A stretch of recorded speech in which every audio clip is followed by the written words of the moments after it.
죽음까지 이기신 그 사랑, 그 사랑이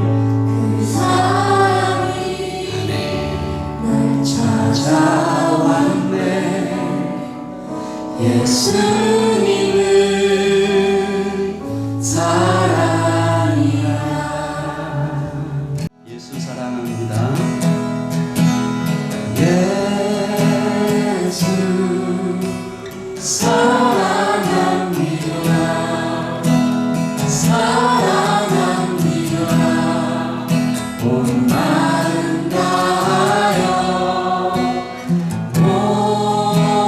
오직 주님 한 분만 간절히 원합니다. 예수 사랑합니다.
아멘이십니까?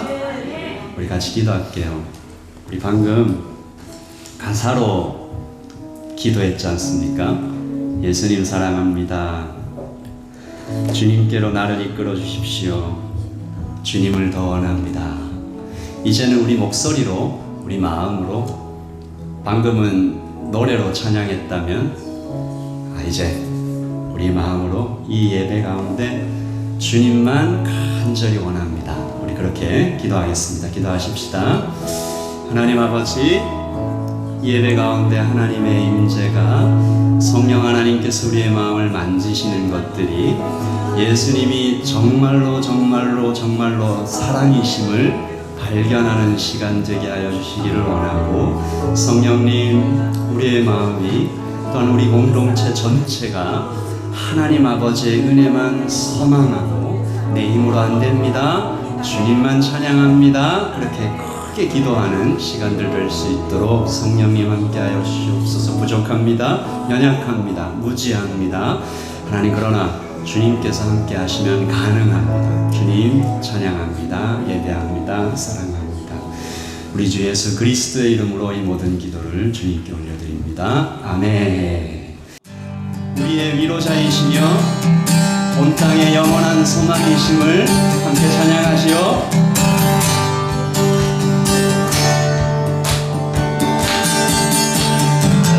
예수 영원한 소망, 예수 우리의 위로자, 주는 땅의 영원한 소망. 아멘. 예수 속에니 예수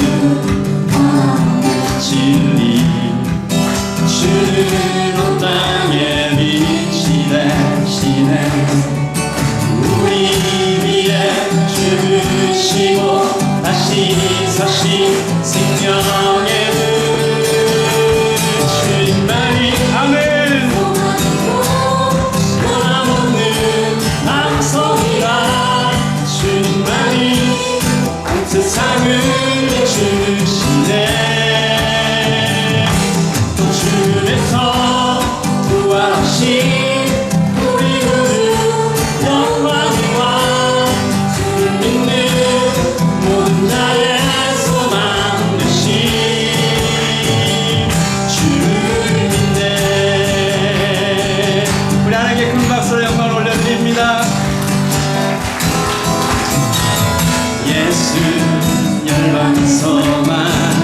예수 우리의 위로자, 주는 땅의 영원한 소망.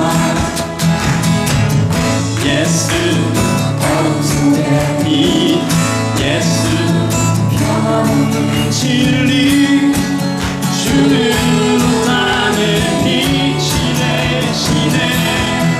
우리 위에 죽으시고 다시 사신 생명의 주님만이 영원한 방송이라 주님만이 그 세상을 주시네. 또 주님에서 부활하신 우리 구주 평강의 왕, 모든 나의 소망 되신 주를 믿네. 우리 위에 죽으시고 다시 사신, 우리를 위해 죽으시고 다시, 우리를 위해 죽으시고, 우리를 위해 죽으시고 다시 생명의 주님만이 방송이라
영광 진정으로 경배 드려요.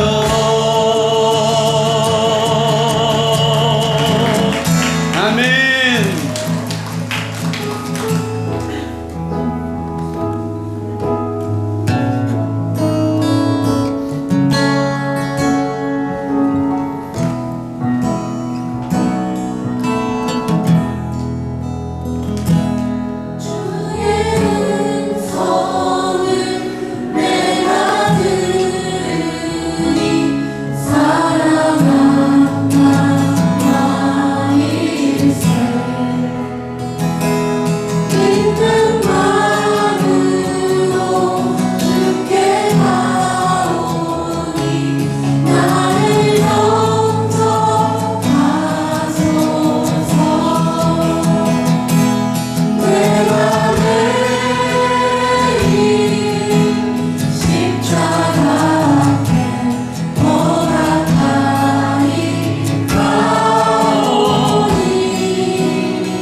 마음을 모아 찬양합니다.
은혜와 사랑이 많으신 하나님 아버지 감사합니다. 한없이 연약하고 언제나 넘어지기 쉬운 저희들을 하나님 아버지의 자녀로 부르셔서 주님께로부터 받은 큰 사랑을 기억하고 예배할 수 있는 은혜를 허락해 주심에 감사드립니다. 하나님 아버지, 지나온 삶을 돌아보면 하나님께 칭찬받을 만한 것이 정말 적지만 그럼에도 불구하고 저에게 복음을 주시고 자격 없는 자들을 자격이 있다 해주셔서 감사합니다. 그러나 저희가 이렇게 큰 은혜를 받았음에도 저희는 매번 십자가의 은혜를 잊어버리고 살아갑니다. 매번 예수님께 저희 삶의 주인이 되어달라고 간구하지만 오히려 우리 자신이 우리의 삶의 주인이 되어 하나님의 마음을 아프게 했던 것을 회개합니다. 바쁘다는 핑계로 말씀을 멀리하며 상처받았던 이유로 저희 이웃을 사랑하지 못하며 나와 다르다는 이유로 저희 이웃을 정죄하고 판단하며 편하게 살고 싶다는 이유로 육신의 정욕을 따르며 마음과 몸이 힘들다는 이유로 우리 주변의 이웃들을 주님의 마음으로 돌아보지 못한 것을 회개합니다. 주님, 방금 들은 이 회개가 습관처럼 드려지는 고백이 아닌 날마다 십자가 앞에 나아가 저희를 돌아보고 옷을 찢는 회개가 아닌 마음을 찢는 회개가 되기를 간절히 기도합니다.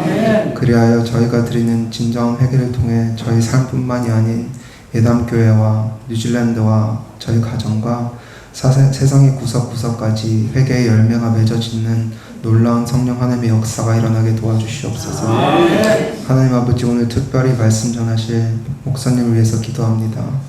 느헤미야 8장의 말씀처럼 느헤미야가 율법책을 낭독하여 그 뜻을 해석하고 백성에게 말씀을 가르쳤을 때 모든 백성이 자신의 죄성을 깨닫고 하나님의 말씀 앞에 엎드려져 눈물을 흘렸던 것처럼 이미 말씀의 사건이 오늘 저희 예담교회의 사건이 되게 하여 주시옵소서. 하나님, 목사님께 저에게 말씀을 선포하실 때 단순한 가르침이 아닌 성령님께서 저의 마음을 흔드시고 또 만지셔서 우리의 죄성을 보고 하나님의 거룩하심을 깨달아 겸손히 하나님 앞에 저의 삶의 주권을 하나님께 내어드리게 하시고 또한 목사님의 말씀을 통해 저와 예담교회 성도님들 모두의 삶에 하나님의 통치권이 회복되게 하시고 개인과 그리고 공동체가 예배가 회복되어 구원을 날마다 두렵고 떨리는 마음으로 이루어가는 주님의 자녀다운 삶을 살아내도록 은혜 내려주시옵소서. 성령님, 이 예배를 운행하시고 다스리셔서 형식적인 예배가 아닌 성령 하나님께서 살아 운행하시는 예배가 되기를 소망하고 기도합니다. 사랑합니다 하나님, 이 모든 말씀 예수님 이름으로 기도했습니다.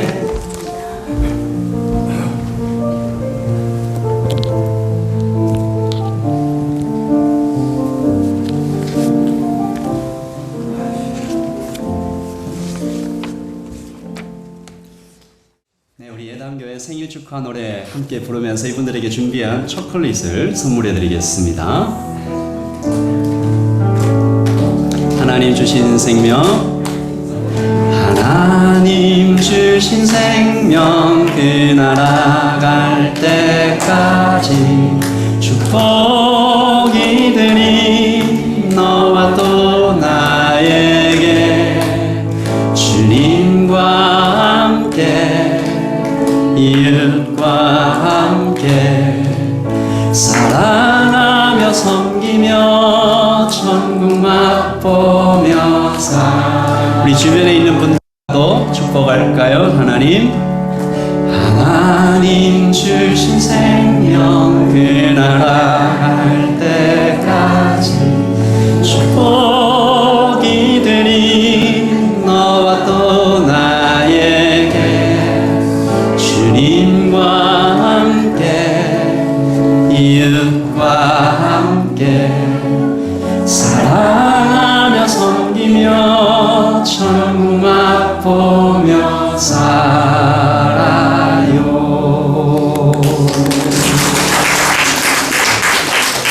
제가 한번 이분들을 위해서 좀 기도하겠습니다. 하나님, 우리 생일을 맞으신 우리 성도님들과 또한 그리스도의 몸으로서 함께 예배하기 위하여 방문해 주신 우리 두 가정과 그리고 우리 청년들, 그리고 이제 영국으로 돌아가서 출산을 준비하고 남편을 만나며 새로운 하나님의 나라를 이루어갈 우리 지수민 자매에게까지 하나님 함께하여 주시고, 하나님 가는 길이 안전할 수 있도록 하나님 코비드 바이러스가 얼씬도 못하도록 주님께서 지키시고 붙잡아 주시옵소서. 아버지 하나님, 출산까지의 모든 과정 안에 하나님 아버지께서 정말 보호하시고 하시기를 간절히 원합니다. 주님, 그동안 한 교회에서 마음을 나누며 사랑을 나누었던 모든 순간을 주님께 감사로 올려드리며 우리 주 예수 그리스도의 이름으로 기도합니다. 아멘. 오늘 우리에게 주신 말씀은 요한복음 1장 1절부터 5절까지 말씀입니다. 태초에 말씀이 계시니라. 이 말씀이 하나님과 함께 계셨으니 이 말씀은 곧 하나님이시니라. 그가 태초에 하나님과 함께 계셨고 만물이 그로 말미암아 지은 바 되었으니 지은 것이 하나도 그가 없이는 된 것이 없느니라. 그 안에 생명이 있었으니 이 생명은 사람들의 빛이라. 빛이 어둠에 비치되 어둠이 깨닫지 못하더라. 아멘. 하나님의 말씀입니다. 오늘부터 예담계는 요한복음으로 하나님의 말씀을 계속 나누게 될 텐데요. 이 요한복음은 그리스도인, 즉 예수 믿는 사람들을 향해서 쓴 편지예요. 다른 복음서들은 헬라인, 로마인, 그리고 히브리인들을 위해서 썼다면 이 요한복음은 이미 예수 그리스도를 믿고 있는 사람들을 향해서 쓴 편지입니다. 그렇다면 이 사도 요한은 예수님을 이미 믿고 있는 사람들에게 왜 이 복음에 대한 편지를 썼을까? 요한복음 20장 32절에 보시면 그 이유를 정확하게 기록하고 있습니다. 같이 읽어볼까요? 오직 이것을 기록함은 너희로 예수께서 하나님의 아들 그리스도이심을 믿게 하려 하며 또 너희로 믿고 그 이름을 힘입어 생명을 얻게 하려 함이니라. 아멘. 두 가지 목적을 가지고 썼다고 합니다. 첫 번째는 예수님이 하나님이심을 믿게 하려고, 두 번째는 그 예수님을 믿고 구원받으라고. 아멘이십니까? 그런데 이 목적을 들으면 여러분 중에 어떤 분은 좀 이상하다라는 생각이 들 분이 있을 거예요. 제가 뭐라고 말씀드렸죠? 이 편지 누구를 위해 썼다고요? 이미 예수 믿고 있는 사람들, 그리스도인들, 성도들에게 보내는 편지인데 이상하다. 왜 성도들에게 편지를 쓰면서 예수 믿으라고? 그리고 예수님 믿고 구원받으라고, 예수님이 하나님이시라고, 왜 이런 이야기들을 그리스도인이라면 당연히 알고 있어야 되고 이미 믿고 있는 것들이 아닌가라는 생각이 들죠. 사도가 사실은 이 이야기를 하는 겁니다. 여러분, 좀 어려운 이야기가 될 수 있는데 놀랍게도 이것이 현실입니다. 교회를 오래 다닌 사람들 중에도, 나는 그리스도인이라고 얘기하는 사람들 중에도 어떤 사람이 있다고요? 예수님을 하나님이라고 믿지 못하는 사람, 아직 거듭나지 못한 사람, 구원받지 못한 사람이 있다라는 것입니다. 교회를 10년 이상, 20년 이상 오래 다닌 사람들 중에도 아직 예수님을 모르는 사람이 있다라는 거예요. 여러분 생각해 보시면 사도 요한이 이 편지를 썼을 때는 예수님을 믿기가 아주 어려웠을 때입니다. 예수님을 믿으려면 목숨을 걸어야 했을지도 모르는 때에도 그때에도 교회 안에 아직 거듭나지 못한 사람이 있었다라는 거예요. 여러 가지 목적으로 교회에 그냥 온 사람도 있었다라는 거예요. 그렇다면 지금은 교회에 오기가 너무 쉬워진 지금은 얼마나 더 많이 있을까? 그러므로 사도 요한은 교회를 향하여 복음을 다시 말할 필요가 있었다라는 거죠. 그리고 두 번째, 그러면 나는 이미 거듭난 성도인데 나는 예수님을 잘 믿고 있는데 그럼 요한복음 말씀 안 들어도 되는가? 여러분 어떻게 생각하세요? 이 땅을 살아가는 모든 성도에게도 자주 그리고 반복해서 복음을 들어야 할 이유가 있습니다. 여러분 제가 오늘 여러분과 이 이야기 세 가지 이유를 좀 나눠보려고 하는데요. 첫째, 우리가 너무 잘 잊어버려요. 복음을 들어도. 둘째, 사단은 어떻게 해요? 쉬지 않아요. 그리고 세 번째, 이 복음을 들었을 때 여러분에게 큰 영적인 유익이 있습니다. 여러분 나는 너무 약합니다. 잘 잊어버립니다. 자주 넘어집니다. 오늘 믿음 안에 있었다고 내일을 우리가 안심할 수 없어요. 우리가 모국어도 어머니 뱃속에서 태어나 날아 자라서 어릴 때부터 배웠던 모국어도 외국에 오래 나가 있으면 잘 잊어버리죠. 그래서 외국에 오래 나가 있는 한국 분들이 자기가 몇 개 국어 한다고 얘기해요? 0개 국어 한다고 말해요. 한국어도 안 되고 영어도 안 되고 그래서 몇 개 국어 하세요? 그러면 0개 국어 한다고 얘기하는 사람도 있는 것 같아요. 여러분 예수님을 오래 믿었던 사람들도 안심할 수 없습니다. 오르지 못하면 미끄러지고 그래서 우리는 또다시 복음을 듣습니다. 그리고 두 번째, 사단이 쉬지 않습니다. 여러분 사단은 지치지 않습니다. 사단은 지금도 우리를 향해서 예수님을 믿지 못하도록 하나님에 대해서 자꾸 오해하도록 그리고 이미 믿었던 사람도 예수님에 대해서 떠나도록 그렇게 계속 믿는 사람을 유혹해서 죄에 빠지게 하려고 눈에 불을 켜고 다닙니다. 여러분 한 번만이라도 시티에 나가서 혹은 누군가에게 복음을 이렇게 전하려고 할 때 여러분 좀 방해를 받아보신 분이 있을까요? 굉장히 이상해요. 저기 있는 저 사람에게 내가 복음을 전해야지라고 기도하고 이렇게 발걸음을 옮기면 꼭 전화가 온다. 그리고 그 사람이 자리를 떠나든지 뭔가 어려운 일이 생기든지 하나님을 좀 잘 믿어보려고 기도하고 내가 오늘부터 예배 열심히 드려야지 라고 결심하면 때때로 우리에게 다 그런 건 아니지만 어려움이 찾아올 때가 있습니다. 여러분 그것을 경험해 보신 분들이 있어요. 그리고 그러니까 자주 잊어버리는 나와 열심히 일하는 사탄이 만나면 어떤 일이 일어나겠어요? 지난주 잠언 말씀에 죄에 얼마나 사람이 자주 빠지는지 죄에 빠지기가 얼마나 쉬운지 이렇게 표현되어 있습니다.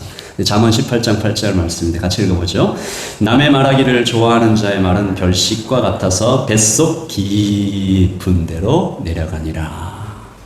여러분 말씀 읽을 때 좀 실감나게 읽으시려면 이럴 때 좀 길게 읽으셔야 돼요. 남의 말하기를 좋아하는 자의 말은 별식과 같아서 뱃속 깊은 데로 내려가느니라. 남의 말하는 것이 너무 재밌다는 거예요. 재밌죠? 아닌 척하고 계시는 분들 있어요. 네. 음식도 그냥 음식이 아니라 특식 같대요. 별식 같대요. 냄새도 좋고 맛도 기가 막힌 음식 같아서 입에서 살살 녹는데요. 그렇게 사람이 죄에 빠지기가 쉽다. 남의 말 하는 죄만 빠지기 쉽습니까? 예수님 닮는 게 쉬워요? 사탄 닮는 게 쉬워요? 이렇게 얘기하면 좀 무섭죠. 근데 사탄을 닮는 게 훨씬 쉬워요. 이건 마치 그래비티 같아요. 중력과 같아요. 그냥 가만히 놔두면 뚝 떨어지는, 날개를 힘차게 펄럭거리지 않으면 떨어집니다. 이것은 죄를 가지고 태어난 인간의 본성과 같습니다. 제가 이 대목에서 여러분에게 한 가지 좀 질문을 드리고 싶은데, 여러분 중 어떻게 생각하세요? 세상이 점점 좋아지고 있다고 생각하십니까? 세상은 점점 발전되고 있다. 세상은 점점 좋아지는, 나아지는 방향으로 변해가고 있다. 어떻게 생각하세요? 좋은 물건들이 계속 나와요. 휴대폰, 컴퓨터, 자동차 점점 좋아져요. 의료기술이 좋아져요. 그리고 암도 고친다고 그래요. 코로나 바이러스 백신도 만들어냈어요. 달에도 갔다 왔어요. 이제 곧 화성도 간다고 그래요. 그러면 정말 세상은 좋아지고 있을까? 어떻게 생각하세요? 제가 오래전에 들었던 얘기인데 최근에 다시 들었습니다. 여러분 혹시 3포 세대라고 들어보셨습니까? 세 가지를 포기한 젊은 세대. 뭐 포기했어요? 결혼, 연애, 출산. 지금 일본에서는 이 문제가 굉장히 심각해서 청년 2명 중 1명은 결혼뿐만이 아니라 아예 연애도 포기했다. 도쿄의 신주쿠 같은 곳을 조사해 보니까 그 신주쿠 안에 있는 인구의 절반이 미혼이고 앞으로도 결혼할 생각이 없다. 이게 큰 사회적 문제가 되죠. 이대로 계속 가면 일본이라는 나라 자체가 없어질 수 있다. 그렇지 않겠습니까? 이게 일본만의 문제인가? 한국에도 들어왔죠. 일본에서 유행하면 한국에도 들어오는 것 같아요. 2011년에 벌써 한국에서 3포 세대라는 말이 유행하기 시작하다가 요즘은 여기에 7가지가 더해졌대요.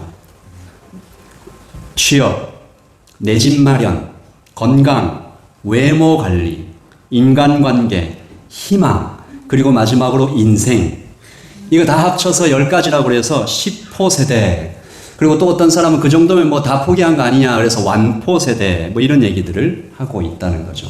왜 그럴까? 기술은 발전하고 편리해져 가는데 화성도 간다고 그러는데 왜 청년들은 인생까지 포기할 정도로 삶을 놔버리는 걸까? 청년들에게 왜 그러냐 물어봤더니 힘들어요. 경제적인 문제가 가장 크고 미래에 대한 불안감 그리고 세상에 대한 절망이 점점 극에 달했다. 얼마 전에 뉴스를 보니까 지금 이 세대가 아버지 세대보다 더 힘들어지는 인류에서 첫 번째 나타나는 세대일 수도 있다라는 거예요. 제가 이 청년들 중에 가장 심각하게 생각하는 경제적인 문제를 조금 한번 들여다봤어요. 저 전문가가 아니니까 잠깐 봤는데 진짜 문제는 절대적인 가난이 아니었어요. 옛날보다 훨씬 더 잘 사는 것 같아요. 이 상대적 가난이 굉장히 심각해지는데 세상에서 가장 부자인 8명의 돈을 합치면 전 세계 인구 절반 36억 명이 가진 돈과 같다라는 보고서가 있어요. 이게 10년 전에는 388명의 부자들이었습니다. 점점 부가 집중되고 있어요. 또 다른 보고서를 보니까 0.7%의 인구에 해당하는 사람이 전 세계 돈의 절반 이상을 가지고 있다. 이게 2030년이 되면 이제 60%, 70% 가까이 될 거다. 세상이요. 그렇게 집중되고 정상이 아닌 방향으로 가고 있습니다. 전쟁은 끊이지 않아요. 범죄가 점점 늘어져 가는데 더 잔인해지고 나이가 자꾸 내려가요. 여러분이 어머니 세대, 아버지 세대 때에는 대학생들이 저질렀던 범죄가 이제 점점 내려가서 초등학생들이 저질러요. 점점 나빠져 가고 있습니다. 적어도 여기서 있는 하나님의 말씀을 전하는 입장에서 이 목사로서 이 세상을 볼 때 세상은 정말로 좋아지는 방향이 아니라 나빠지는 방향으로 가고 있는 것 같습니다. 사도 바울이 2000년 전에 이미 이것을 예견하면서 디모데후서에 이렇게 말합니다. 너는 이것을 알라. 말세에 고통받는 때가 이르러. 같이 읽어보죠. 사람들이 자기를 사랑하며 돈을 사랑하며 자랑하며 교만하며 비방하며 부모를 거역하며 감사하지 아니하며 거룩하지 아니하며 무정하며 원통함을 풀지 아니하며 모함하며 절제하지 못하며 사나우며 선한 것을 좋아하지 아니하며 마지막 때가 가까울수록 이런 일들이 점점 늘어날 것이다. 그래서 저는 오늘 여러분과 다시 복음에 대하여 다시 예수 그리스도에 대하여 말하고 있습니다. 세상은 점점 악해져 가고 나는 너무 약하고 사탄은 쉬지 않는데 오직 주님의 말씀만이 우리를 바르게 세워갈 것이라고 저는 믿고 있습니다. 아멘이십니까?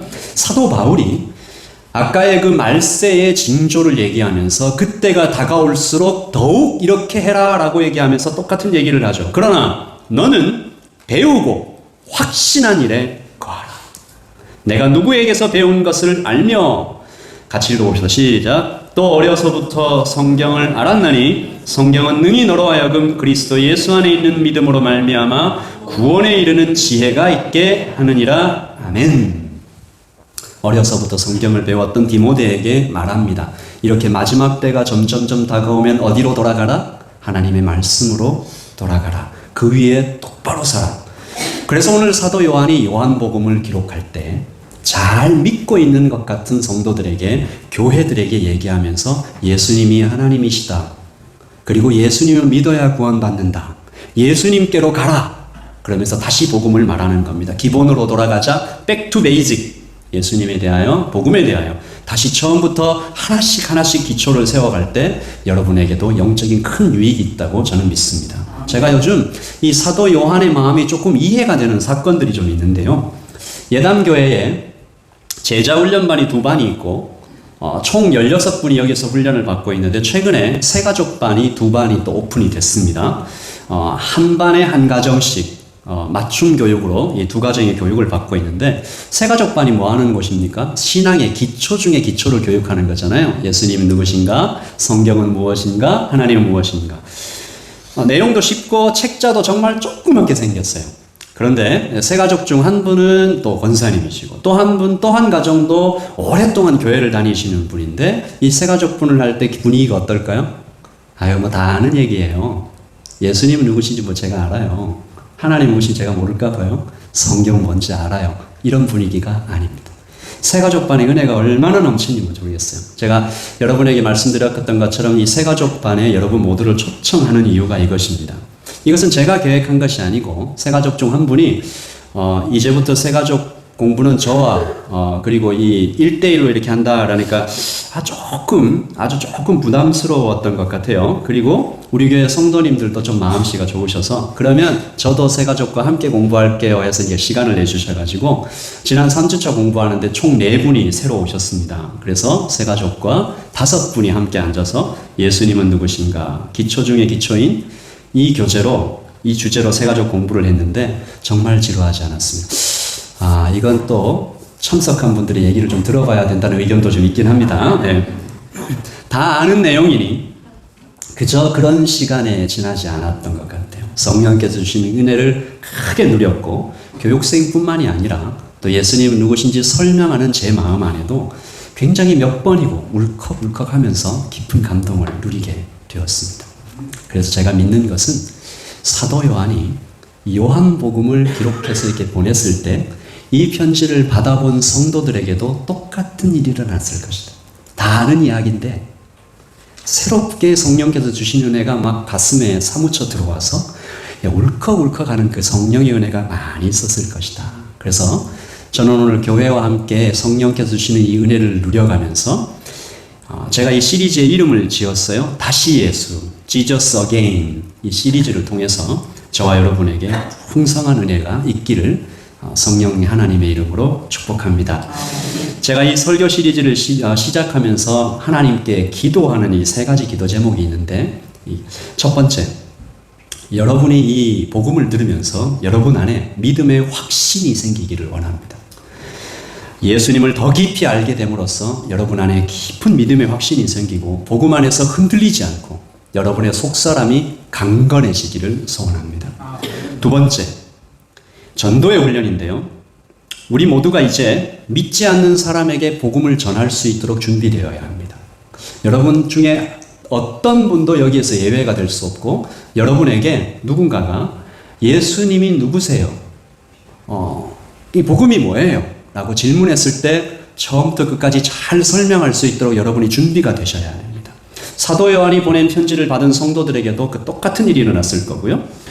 여러분 10월까지 제가 이 설교를 계속 해나갈 것 같은데 내가 실제로 예수님과의 만남을 누리고 10월 새 생명을 축제를 우리가 준비해 가면서 중간에 여러분들이 어떤 사람들을 계속 만날 텐데 설교 때 들었던 예수님에 대해서 잘 설명할 수 있는 전도 훈련이 이 예배 가운데 일어나기를 원하고요. 세 번째, 같이 읽어보십시다. 복음 전도. 저는 이 설교를 통해서 예수 그리스도를 믿는 사람들이 예배 가운데 나타나기를 기도하고 있습니다. 그래서 이제 주일 예배 때 여러분 친구 중에 예수님을 모르는 사람이 있다면 이제 주일 예배에 모시고 오십시오. 제가 10월까지 전해지는 모든 설교는 이 복음 설교를 하려고 합니다. 그래서 예수님에 대해서 잘 모르는 사람들에게 선교의 헌신 예배 같은 어떤 특별한 시간이 아니라면 모든 설교에서 복음을 전하려고 합니다. 믿지 않는 여러분의 친구가 와서 듣고 예수님을 알아갈 수 있도록 기도하면서 준비하십시오. 먼저 그 영혼을 위해 준비해 주시고 이 안드레가 그랬던 것처럼 야 가보자. 그래서 격려해서 데리고 오시고 미리 알려주시면 저희가 새벽 예배 때도 수요 예배 때도 같이 기도하면서 마음에 품고 있는 분들을 위해서 그 영혼을 위해서 기도하겠습니다. 지난 수요일에 이 고린도후서의 말씀을 통해서 이 말씀을 같이 나누는데 같이 읽어보죠. 시작. 나는 심었고 아볼로는 물을 주었을 때 오직 하나님께서 자라나게 하셨으니 그런즉 심는 이나 물 주는 이는 아무것도 아니로되 오직 자라게 하시는 이는 하나님뿐이니라. 심는 이와 물 주는 이는 한 가지이나 각각 자기가 일한 대로 자기의 상을 받으리라. 아멘. 모시고 오시는 분들, 그분들을 위해서 기도하시는 분들, 그리고 말씀을 전하는 저, 모든 사람들이 하나님의 상을 받으리라 기대합니다. 그래서 오늘은 첫 시간, 우리가 알아야 할 복음의 첫 번째 진리, 우리 함께 나누기를 원하는데 저를 한번 따라해 주시게요. 예수님은 하나님이십니다. 다시 한번요. 예수님은 하나님이십니다. 아주 간단하죠? 아주 간단한 진리인데 이것을 가지고 오늘 여러분과 말씀을 좀 나누려고 합니다. 요한복음 1장 1절입니다. 같이 읽어보죠. 시작. 태초에 말씀이 계시니라. 이 말씀이 하나님과 함께 계셨으니 이 말씀은 곧 하나님이시니라. 아멘. 이 말씀입니다. 이 짧은 하나의 말씀에 어마어마한 세 개의 단어가 등장합니다. 태초, 그리고 말씀, 그리고 하나님. 이 세 가지 단어가 다 예수님께 관련이 되어 있습니다. 2절과 3절을 또 계속 보시면 그가 태초에 하나님과 함께 계셨고 3절 읽어볼까요? 만물이 그로 말미암아 지은 바 되었으니 지은 것이 하나도 그가 없이는 된 것이 없느니라. 아멘. 한 단어가 더 추가되죠. 태초, 말씀, 하나님, 그리고 창조. 이 네 가지의 어마어마한 단어가 예수님께 집중이 딱 되어 있습니다. 여러분, 성경을 조금이라도 읽어본 사람이면 이 사도 요한이 쓴 요한복음 1장 1절에서 3절을 읽을 때 어떤 말씀이 딱 떠오를까요? 창세기 1장 1절입니다. 태초에 하나님이 천지를 창조하시니라. 여기도 태초, 하나님, 창조, 이 세 가지 단어가 나오죠. 조금 내려가면 거기에 말씀도 나옵니다. 같이 읽어보죠. 하나님이 이르시되 빛이 있으라 하시니 빛이 있었고, 뭘로 창조했다고요? 하나님의 말씀으로. 그러므로 예수님은 누구신가 라는 것에 설명하고자 하는 사도 요한의 첫 번째 진술, 그리고 가장 중요한 진술은 예수님은 하나님이시다 라는 얘기인데, 이것을 세 가지로 풀어서 설명하고 있어요. 첫째, 예수님은 태초부터 계셨다. 그래서 하나님이시다. 둘째, 예수님은 말씀, 즉 로고스이시다. 그래서 하나님이시다. 세 번째, 예수님은 천지를 창조하셨다. 그래서 하나님이시다. 이 세 가지 진술을 듣는 사람들에게 마치 이 폭탄처럼 쾅 하고 터뜨려 버리는 것이죠. 1번과 3번을 조금 이따 살펴보고 2번을 먼저 보겠습니다. 예수님은 말씀, 즉 로고스이시다. 우리는 그냥 이렇게 말씀하면 그냥 이야기하는 어떤 단어, 말씀, 이 이야기 이렇게 생각하지만, 이때 이 편지를 받아 들었던 헬라인과 유대인들에는 조금 특별한 단어들입니다. 이것이 사도 요한의 기가 막힌 전도법인데, 유대인과 헬라인에게 익숙한 단어를 사용해서 예수님을 설명하는 것이죠. 로고스라는 단어를 들을 때 유대인들은 어떤 이미지를 떠올릴까요? 즉시 하나님이 천지를 창조하실 때 말씀으로 이렇게 세상을 창조하신 이미지를 딱 떠오르는 거죠. 그리고 두 번째로 그 말씀을 하나님께서 사람처럼 표현해 놓은 구절들이 시편에 많이 있는데, 그중 하나가 시편 107편입니다. 같이 읽어보죠.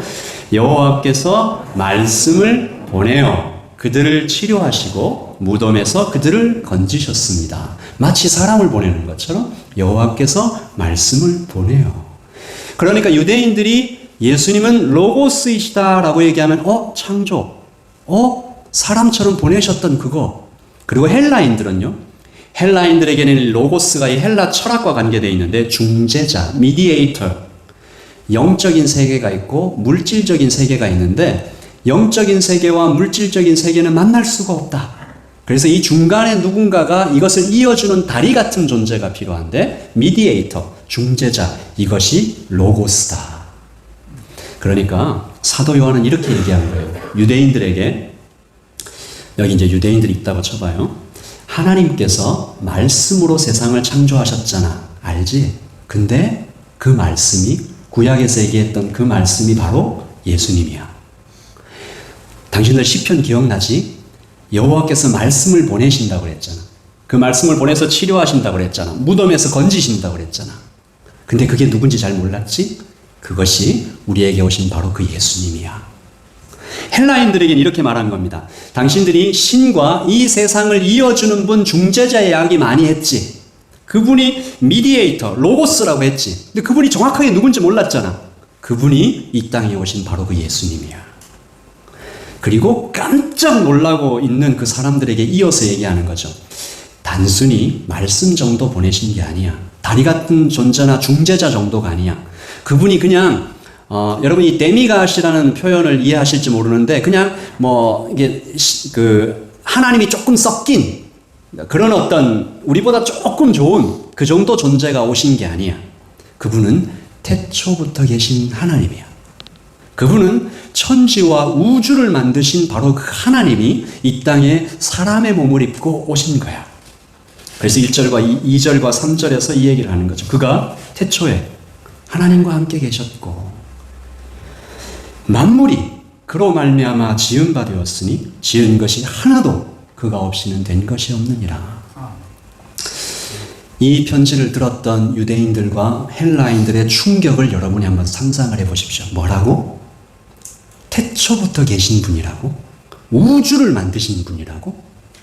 그분이 이 땅에 사람의 몸으로 입고 오셨다고? 사도 요한은 엄청난 스케일의 얘기를 단 3절에 담아서 폭탄 터뜨리듯이 이렇게 쏟아 놓고 있는 것이죠. 여러분, 태초부터 계셨다는 것은 어떤 의미일까요? 세상이 창조되기 그 전부터 예수님이 계셨다는 것은 어떤 의미일까요? 시간을 초월하셨다. 시간을 시작하셨다. 그러므로 시간의 주인이시다. 시간이 없으면 공간도 없으니 예수님은 공간의 주인이시다. 여러분, 사람은 시간에 묶여 있습니다. 공간도 마음대로 통과할 수가 없어요.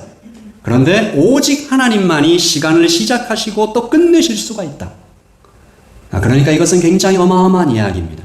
또 예수님께서 우주를 창조하신 바로 그 하나님이다라고 얘기했을 때 우리 안에는 얼마나 큰 이야기가 펼쳐집니까?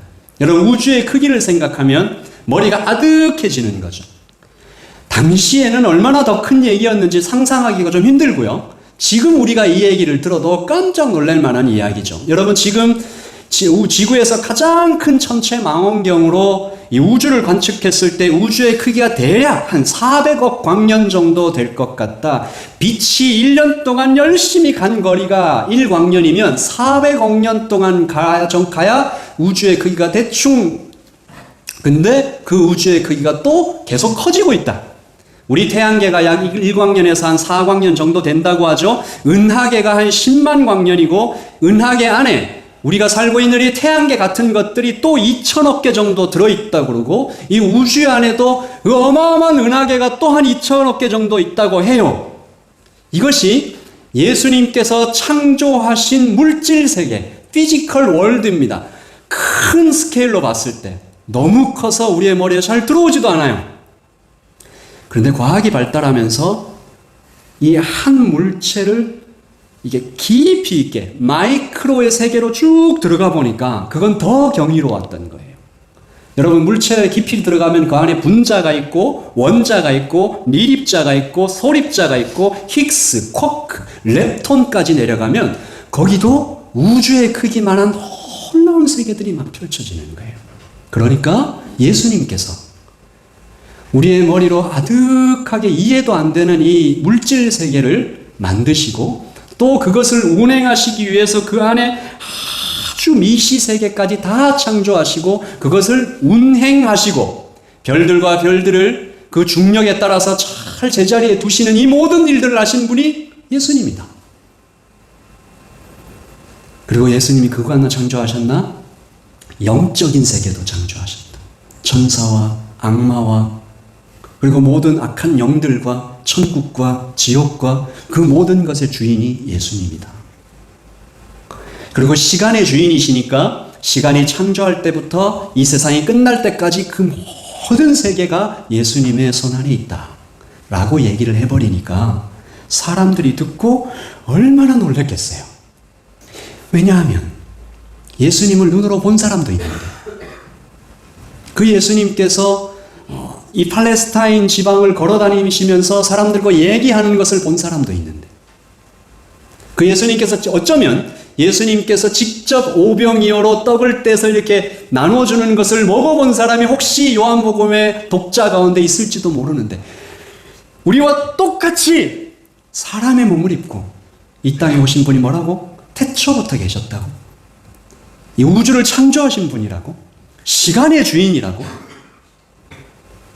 그러면 여러분 안에는 어떤 생각이 드세요? 그 정도까지 질문이 가고 나면 이 편지를 받아본 사람들 안에서 떠오르는 한 가지 의문이 뭘까요? 왜? 왜 그렇게 엄청난 분이, 왜 이 땅에 사람의 모습을 입고, 왜 매를 맞고 무시를 당하고 뺨을 맞으시고 십자가에 못 박혀 죽으시는 그 험한 길을 왜 오셨을까? 우주를 운행하시는 그 정도의 스케일의 분이 이 지구 같은 별에, 팔레스타인에, 한 가정에 태어나셔서 그 고초를 겪으실까? 사도 요한은 뭐라고 대답했나요? 사랑 때문이다. 요한복음 3장 16절이죠? 같이 읽어보십시다. 하나님이 세상을 이처럼 사랑하사 독생자를 주셨으니 이는 그를 믿는 자마다 멸망하지 않고 영생을 얻게 하려 하십니다. 우리 한 번 더 읽어봐요. 시작. 하나님이 세상을 이처럼 사랑하사 독생자를 주셨으니 이는 그를 믿는 자마다 멸망하지 않고 영생을 얻게 하려 하십니다. 사랑 때문에 왔어요. 너무 사랑해서 왔어요. 제가 고등학교 때, 고등학교 1학년 때 같아요.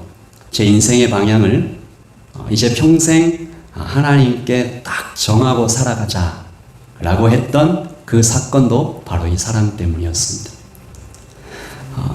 그때 제가 다녔던 교회도 한 요 정도 되는 사이즈의 교회였던 것 같아요. 서울에서 찬양팀이 내려왔다고. 그래서 찬양 집회를 저녁 집회 한다고. 제가 중간쯤 앉아 있었던 것 같아요. 제가 중학교에는 2, 3학년 때쯤 예수님을 믿었으니까 뭐 예수님에 대해서 뭘 알겠어요? 그냥 재밌어 다녔지. 예쁜 누나들이 막 맛있는 거 사주고, 성훈이 막 귀엽다 이렇게 해주니까 그래서 다녔죠. 네. 근데 그날 서울에서 이렇게 내려오신 그 찬양팀 한 자매님인데요. 그 찬양을 불렀어요.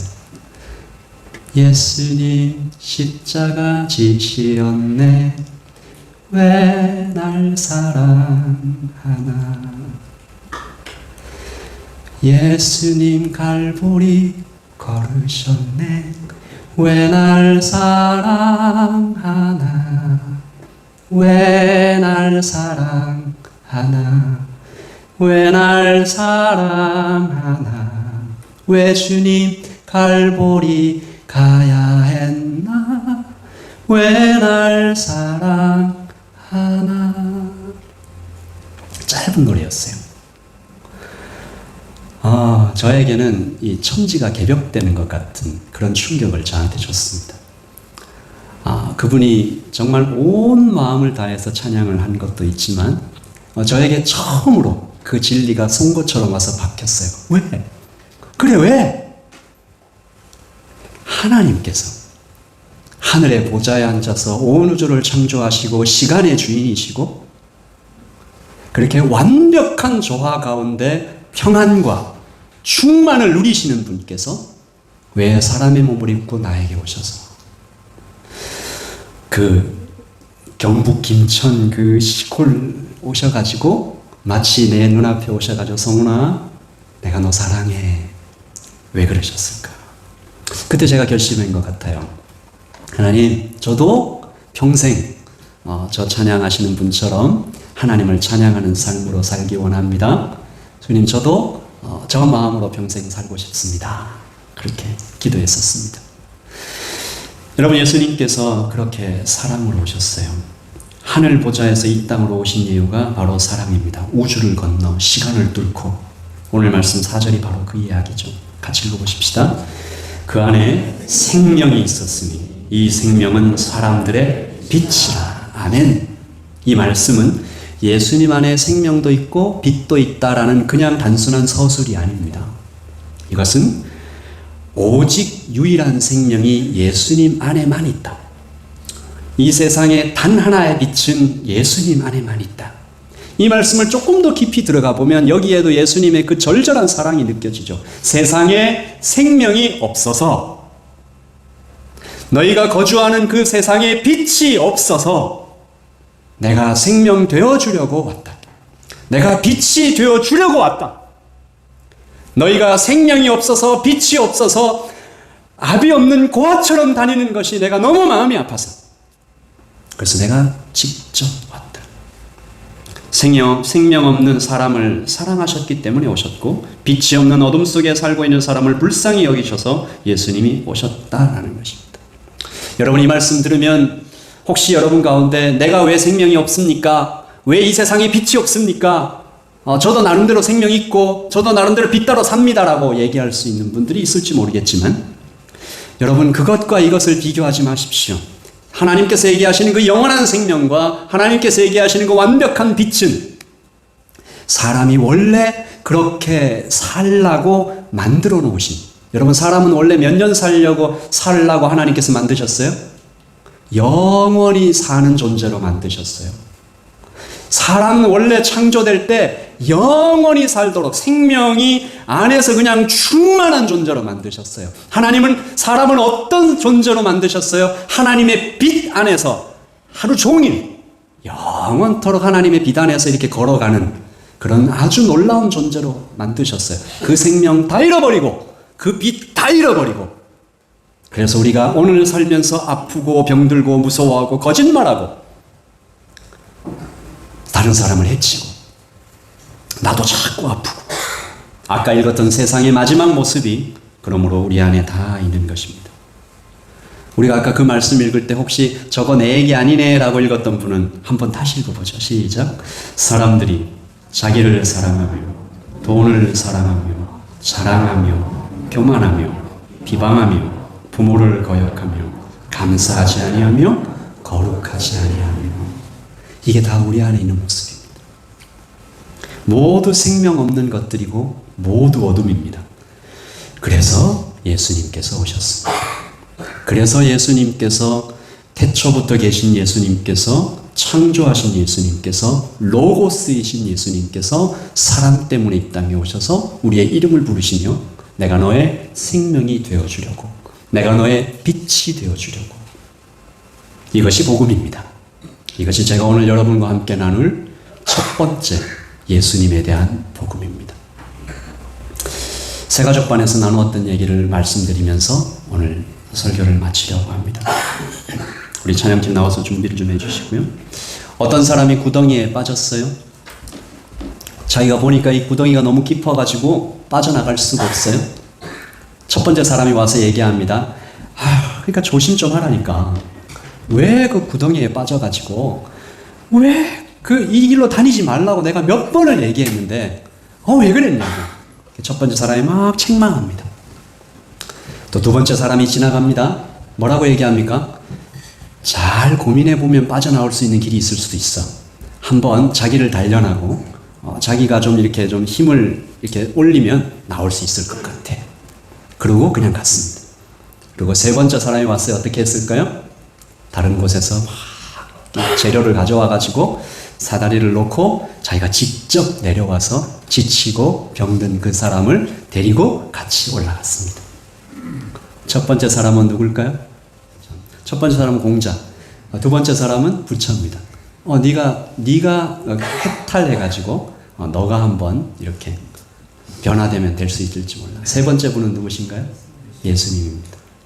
이 땅에 직접 사람의 몸을 입고 오셔서 우리에게 다가오신 예수님. 우리 같이 한번 기도하겠습니다.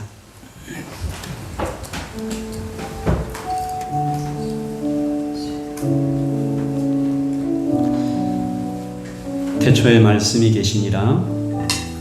이 말씀이 하나님과 함께 계셨으니 이 말씀은 곧 하나님이시니라. 그가 그가 태초에 하나님과 함께 계셨고 만물이 그로 말미암아 지은 바 되었으니 지은 것이 하나도 그가 없이는 된 것이 없느니라. 그 안에 생명이 있느니라. 이 생명은 사람들의 빛이라. 빛이 어둠에 빛이 돼 어둠이 깨닫지 못하더라. 예수님은 하나님이십니다. 태초부터 계셨으므로 하나님이십니다. 로고이스이심으로 하나님이십니다. 창조하신 분이시라 하나님이십니다. 그런데 그분이 이 땅에 오신 이유는 사랑 때문입니다. 우리 오늘 들었던 말씀을 생각하며 우리 단 한 가지 기도 제목으로 기도하십시다. 감사합니다, 예수님. 그리고 혹시 아직도 예수님에 대하여 잘 알지 못하는 분이 있으면 이 시간 기도하실 때 이 예수님을 더 알고 싶습니다. 태초부터 계셔서 로고스이시고 모든 것의 주인이신 예수님을 더 알고 싶습니다. 더 알고 싶습니다. 우리 같이 기도하겠습니다.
우리는 다 복음의 빚진 자입니다.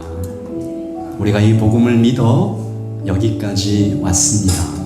하나님 이 복음을 다시 흘려보낼 수 있도록 만나는 사람에게, 하나님 기도하는 그에게 하나님의 복음을 잘 설명하고 또 예수 그리스도께로 데려올 수 있는, 그 이전에 나도 예수님의 사랑 안에 굳건히 세워져가는 복된 성도들 될 수 있도록 주님 인도하여 주시옵소서.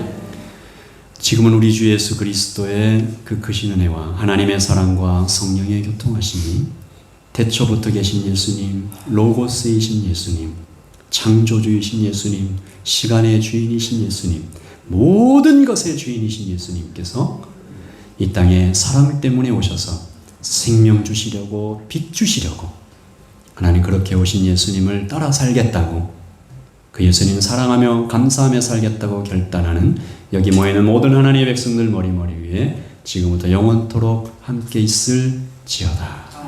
아멘.